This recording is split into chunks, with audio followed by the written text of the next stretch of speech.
ये आकाशवाणी पटना है। अब आप अभिषेक दास से प्रादेशिक समाचार सुनिए। पहले मुख्य समाचार। देश आज 74वां स्वतंत्रता दिवस मना रहा है। प्रधानमंत्री नरेंद्र मोदी ने लगातार 7वीं बार लाल किले की प्राचीर से तिरंगा फहराया। श्री मोदी ने आत्मनिर्भर भारत का संकल्प दोहराया। सभी नागरिकों को स्वास्थ्य पहचान पत्र उपलब्ध कराने की राष्ट्रीय डिजिटल स्वास्थ्य मिशन का शुभारंभ किया। मुख्यमंत्री नीतीश कुमार ने पटना के ऐतिहासिक गांधी मैदान में झंडोत्तोलन किया। नियोजित शिक्षकों का सेवा शर्त जल्द लाने की घोषणा।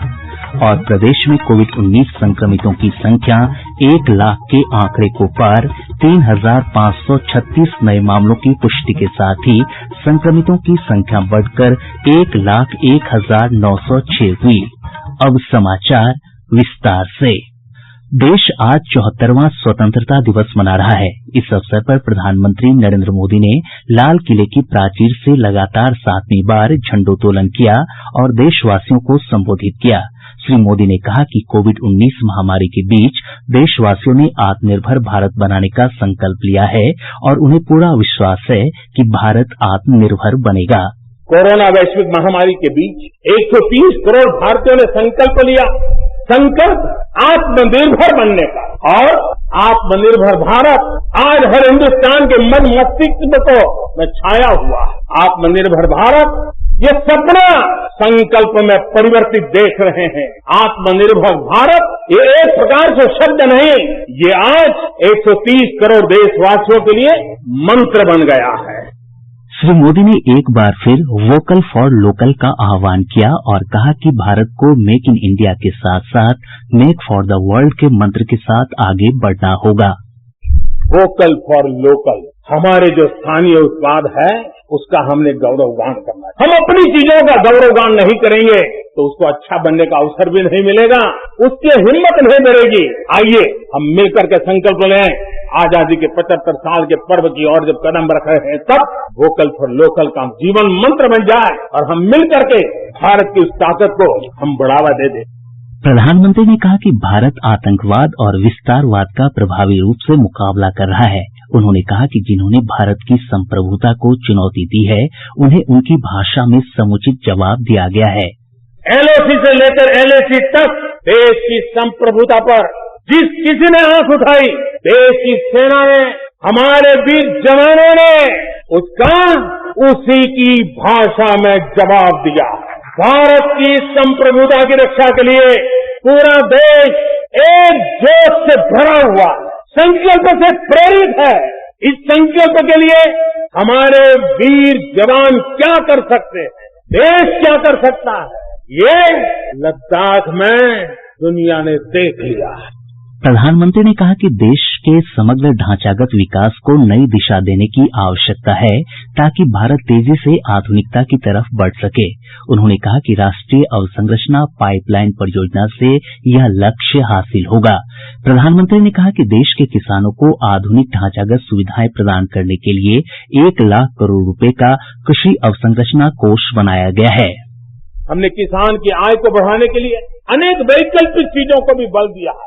उसके किसानी में इनपुट कॉस्ट कैसे कम हो, सोलार पंप, उसको डीजल पंप से मुक्ति कैसे दिला दे, अन्नदाता ऊर्जादाता कैसे बने, मधुमक्खी पालन हो, फिशरीज हो, पोल्ट्री हो, ऐसे अनेक चीजें उसके साथ जुड़ जाएं ताकि उसकी आय दोगुना हो जाए। नई शिक्षा नीति का जिक्र करते हुए प्रधानमंत्री ने कहा कि यह नीति विद्यार्थियों को उनके जड़ों से जोड़ेगी। समृद्ध और खुशहाल भारत के निर्माण में देश की शिक्षा का बहुत बड़ा महत्व है। इसी सोच के साथ देश को 3 दशक के बाद नई राष्ट्रीय शिक्षा नीति देने में हम आज यशस्वी हुए हैं और हिन्दुस्तान के हर कोने में इसकी स्वागत के समाचार एक नई ऊर्जा, नई विश्वास दे रहे हैं। ये राष्ट्रीय शिक्षा नीति हमारे विद्यार्थियों को जड़ से जोड़ेगी, लेकिन साथ साथ उसको एक ग्लोबल सिटीजन बनाने का भी पूरा सामर्थ्य देगी। श्री मोदी ने कहा कि आत्मनिर्भर राष्ट्र बनाने में डिजिटल इंडिया की भी महत्वपूर्ण भूमिका है। उन्होंने कहा कि वर्ष 2014 से पहले देश में केवल 5 दर्जन पंचायतें ऑप्टिकल फाइबर से जुड़ी थीं। गत 5 वर्ष में 2 लाख ग्राम पंचायतों तक ऑप्टिकल फाइबर नेटवर्क पहुंच चुका है। सभी पंचायतों में पहुंचने के लक्ष्य के साथ हमने काम शुरू किया था। जो 1 लाख पंचायतें बाकी हैं, वहां भी तेजी से काम चल रहा है। लेकिन बदली पड़ी हुई परिस्थिति में गांव की भी डिजिटल इंडिया में भागीदारी अनिवार्य बन गई। गांव के लोगों को भी इस प्रकार की ऑनलाइन सुविधाओं की जरूरत बढ़ गई है। अब हमने तय किया है कि सभी 6 लाख से ज्यादा जो हमारे गांव हैं, उन सभी गांवों में ऑप्टिकल फाइबर नेटवर्क पहुंचाया जाएगा। श्री मोदी ने जोर देकर कहा कि आत्मनिर्भर भारत में महिला सशक्तिकरण की महत्वपूर्ण भूमिका है। उन्होंने कहा कि देश में खोले गए 40 करोड़ जनधन खातों में से लगभग 22 लाख करोड़ खाते महिलाओं के हैं। श्री मोदी ने कहा कि इस वर्ष अप्रैल, मई और जून में लगभग 30,000 करोड़ रुपए महिलाओं के खाते में भेजे गए। करोड़ों गरीब परिवारों को मुफ्त गैस सिलेंडर पहुंचना, राशन कार्ड हो या न हो, 80 करोड़ से ज्यादा मेरे देशवासियों को उनके घर का चूल्हा जलता रहे। 80 करोड़ देशवासियों को मुफ्त में अनाज पहुंचाने का काम हो। 90,000 करोड़ रुपए से ज्यादा सीधे बैंक खाते में पैसे ट्रांसफर हो। कुछ वर्ष पहले तो सोच भी नहीं सकते, कल्पना ही नहीं कर सकते थे कि दिल्ली 1 रुपये से 1 रुपया निकले और 100 के 100 पैसे गरीब के खाते में जमा हो जाए। ये पहले कभी सोचा भी नहीं जा सकता है। प्रधानमंत्री ने आज से राष्ट्रीय डिजिटल स्वास्थ्य मिशन की भी शुरुआत की। आज से नेशनल डिजिटल हेल्थ मिशन, उसका भी आरंभ किया जा रहा है। भारत के हेल्थ सेक्टर में ये एक नई क्रांति ले आएगा। इलाज में आने वाली परेशानियां कम करने के लिए टेक्नोलॉजी का बहुत सुविचारित रूप से उपयोग होगा। प्रत्येक भारतीय को हेल्थ आईडी दी जाएगी। ये हेल्थ आईडी प्रत्येक भारतीय के स्वास्थ्य खाते की तरह काम करेगी। आपके हर टेस्ट, हर बीमारी, आपको किस डॉक्टर के पास कौन सी दवा ली थी, उनका क्या डायग्नोसिस था, कब दी थी, आपकी रिपोर्ट क्या थी, ये सारी जानकारी इस एक हेल्थ आईडी में आपको समाहित की जाएगी।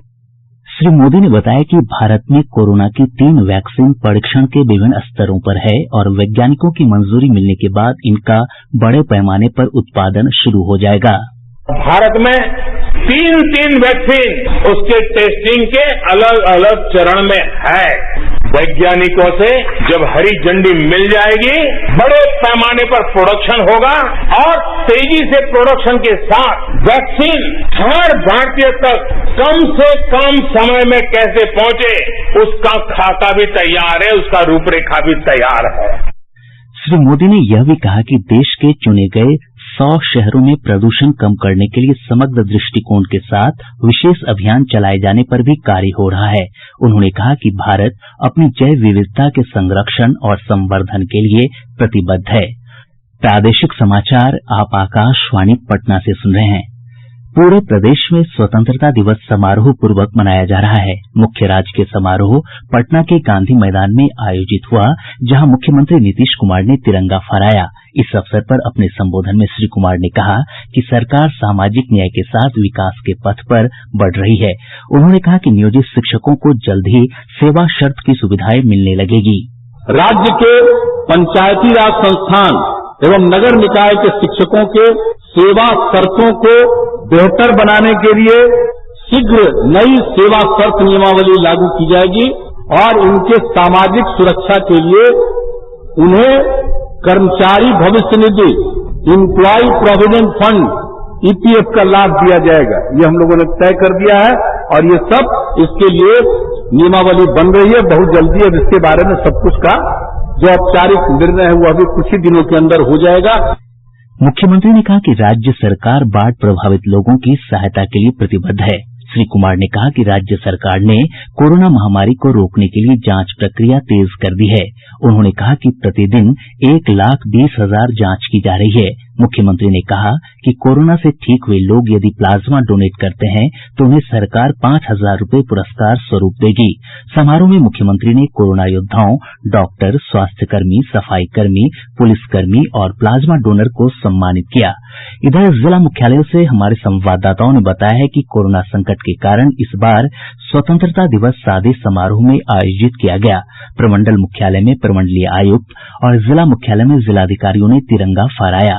इस अवसर पर सभी जिलों में कोरोना योद्धाओं को सम्मानित किया गया। इस बार झंडोत्तोलन समारोह में आम लोगों का प्रवेश प्रतिबंधित था। इधर विभिन्न सरकारी कार्यालय, राजनीतिक दलों के कार्यालय और विद्यालयों में झंडोत्तोलन हुआ। विधानसभा में विधानसभा अध्यक्ष विजय कुमार चौधरी, विधान परिषद में सभापति अवधेश नारायण सिंह, पटना उच्च न्यायालय में मुख्य न्यायाधीश संजय करोल ने झंडोत्तोलन किया। भाजपा कार्यालय में प्रदेश अध्यक्ष डॉक्टर संजय जायसवाल, जदयू कार्यालय में प्रदेश अध्यक्ष वशिष्ठ नारायण सिंह, राजद कार्यालय में जगदानंद सिंह और कांग्रेस कार्यालय में मदन मोहन झा ने तिरंगा फहराया। आकाशवाणी पटना में उप महानिदेशक वेद प्रकाश ने झंडोत्तोलन किया। इनर्जी इंटरनेशनल में सामाजिक कार्यकर्ता प्रेम किशोर झा ने तिरंगा फहराया। प्रदेश में कोविड-19 संक्रमितों की संख्या 1 लाख के आंकड़े को पार कर गई है। पिछले 24 घंटों में 3,536 नये मामलों की पुष्टि के साथ ही संक्रमितों की संख्या 1,01,906 हो गई। स्वास्थ्य विभाग के अनुसार आज सबसे अधिक 493 मामले पटना जिले से सामने आये हैं। मधुबनी से 187, मुजफ्फरपुर से 166, पूर्वी चंपारण से 157, पूर्णिया से 152 और कटिहार से 151 मामलों की पुष्टि हुई है। अन्य जिलों से भी पॉजिटिव मामले सामने आये हैं। स्वास्थ्य विभाग के सचिव लोकेश कुमार सिंह ने बताया कि पिछले 24 घंटों में 3,368 मरीजों को उपचार के बाद छुट्टी दी गई। स्वस्थ होने वालों की संख्या बढ़कर 68,675 हो गई है। स्वस्थ होने की दर 67.39% है। वहीं एक दिन में 15 लोगों की मौत के साथ ही मृतकों का आंकड़ा बढ़कर 515 हो गया है। प्रदेश में आज कोविड-19 के 1,21,320 नमूनों की जांच की गई। यह लगातार तीसरा दिन है जब राज्य में 1 लाख से अधिक नमूनों की जांच हुई है। राज्य में अब तक 11,34,098 नमूनों की जांच हो चुकी है। देश में कोविड-19 संक्रमितों की संख्या बढ़कर 25,26,193 हो गई है।